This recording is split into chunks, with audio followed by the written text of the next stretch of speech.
bbclearningenglish.com presents Talk About English, a series of radio features that support your English language studies.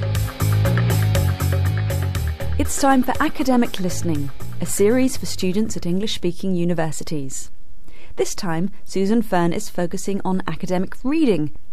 But to begin with, let's hear from two people, a student and a teacher, as they tell us how they understand the problems of reading for academic purposes. I think, in fact, the problem of reading is to get used to. It takes time. The main problem with reading is the actual amount of reading that you're likely to have to do at university. You may be given a book list which has 15, 20 or even 30 books on it, and you've got a very short time in which to read those books. So what you really have to learn to do is to read effectively, and you also have to learn to be selective in what you read. The reading you have to do as a student is quite different from any reading you do for pleasure, and there are particular problems associated with it. The first of these relates to the sheer volume of material that confronts you when you walk into the library or when you receive your reading list. There are other more obvious problems, such as having to learn a whole new specialist vocabulary. Well, we'll start with some tips. If you come across unfamiliar words when you're reading an academic text, try not to reach immediately for the dictionary. Try to guess the meaning of the word from the context, or from what you already know about the subject.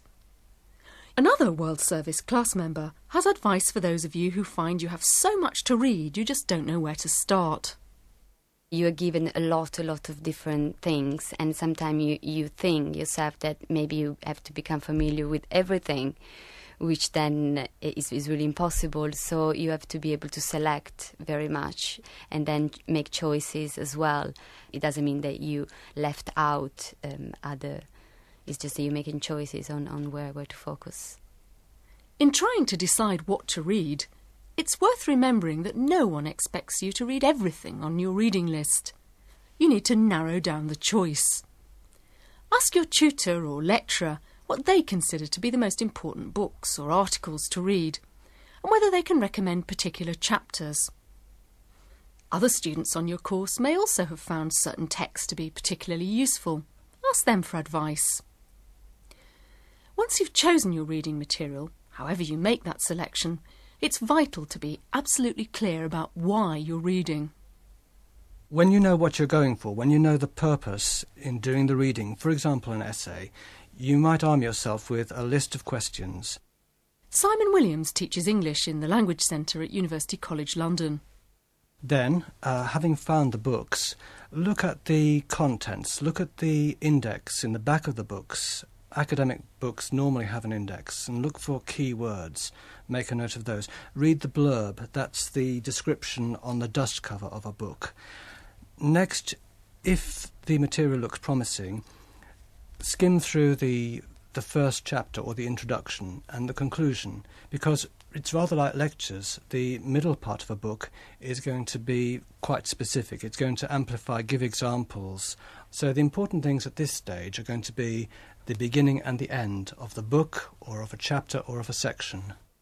Based on what you know about the subject already and what you need to know for your assignment or project, Simon Williams suggests that you prepare a list of questions. This activity will help you to focus more effectively on the ideas in a text. Then you can adjust the speed and depth of your reading to suit your purposes, as Christine Reeves explains. She teaches English at Bell Norwich, a language school in the east of England. What you have to understand as students is that when you read, you don't read everything at the same speed. You have to learn to adapt or adjust your speed according to the level of understanding that you need from the material that you're reading. And I think that is one of the things that are very useful on an EAP course that we actually try to teach you. Well, that's the theory. So how does it work in practice? Well, when I'm looking for a book for a specific topic, what I do is that I first, of course, look at the title, if it's not in my reading list, and then I start looking at the index. The index will suggest me the different topics that are taken in that book, I look through the chapters, and as I look in the chapter, I don't read from the beginning to the end, but I better skim the text, and I choose if it's relevant for my topic. One technique of reading that will help you to read large quantities of material is, for example, skimming. Skimming isn't really reading. Skimming is quickly looking over some material or a text to decide, is this useful for me? Is it necessary? Do I need to read it? So you're not really reading it word for word. You're looking for some keywords. You're picking out the keywords to decide, do I need to read it at all? And in this way, if you decide that it's necessary, then you can read it. But if it's not necessary, then this is one way of eliminating a lot of material, and it will save you a lot of time. Often a quick glance at the title and any subtitles, or at the chapter headings and information about the author's special academic interests, will soon tell you whether the book's likely to be useful for your purposes. You might then narrow down your search even further, as you look for specific information using another reading technique. Christine Reeves again. Another technique that is very useful in reading is scanning. OK, what is scanning and how is it different from skimming? In skimming, what you're doing is deciding, is this particular text useful for me? Do I need to read it?